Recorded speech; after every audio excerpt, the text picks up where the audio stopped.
All right, guys, welcome back. Let's jump into chapter 27 this Monday. The moment the Visher left for the day, Eddie and Alfie scurried up the desk leg. "Aunt Min," said Eddie through the keyhole. "Are you there?" "Hey, Auntie," said Alfie. "Look at me. I'm out of prison. I'm free." "Alfie, stop it," said Eddie. It took a long time for Min to reach the keyhole. "I'm so glad," she said hoarsely. "Alfie, free." Eddie peeked inside. "Are you okay?" She looked awful. He couldn't see much in the murkiness of the drawer, but he could tell she was wasting away. "You have to eat more," he told her.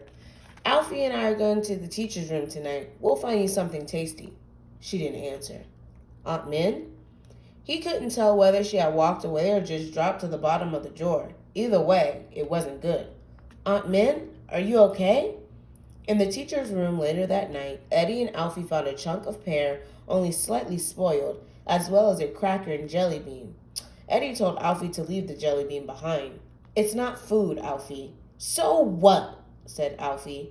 "You got to eat the licorice. Auntie Min even said so. You got to eat it all night long." "What?" said Eddie. "And you ate it all up. You didn't leave any for me," added Alfie. "Only a horrible lump full of spit." Eddie reeled backwards. He was so mad. He started yelling the same way his brother did. "What are you talking about, Alfie? I didn't want the licorice. I didn't even like the licorice.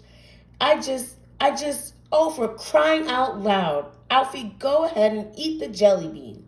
"Goody," said Alfie. "Thanks, Eddie." Alfie ate a very big hole into the jelly bean. Then he gave a loud burp and was happy to leave the rest behind. On the way back, both brothers carried chunks of pear for Min. She liked pear, Eddie knew, and it was full of water. She probably needed water. The library was bathed in moonlight when they returned. "Aunt Min," said Eddie, "are you there?" "Auntie Min, come to the keyhole," hollered Alfie. When she finally arrived, all she said was, "I'm not hungry." "But you must be thirsty," said Alfie. "Eat this pear, please. You need to get your strength up so you can walk back home when we get you out." Aunt Min managed, with a great effort, to haul herself to the keyhole. Her eyes looked faded and dull.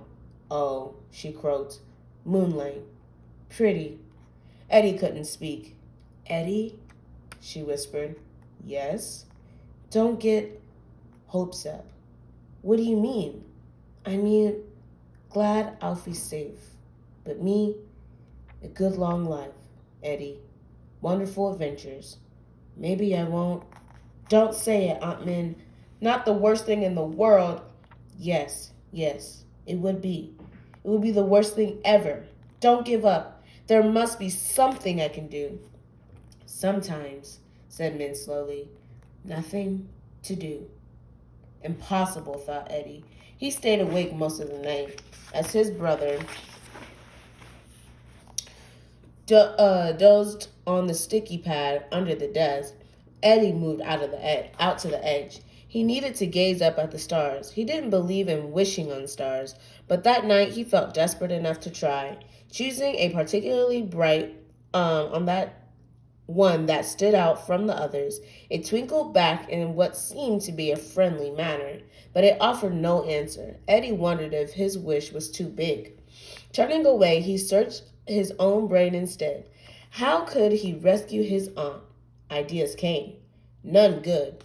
His mind raced in circles from one terrible idea to another, round and round and round. Eventually, he fell into a troubled sleep. All right, guys, come back tomorrow for chapter 28.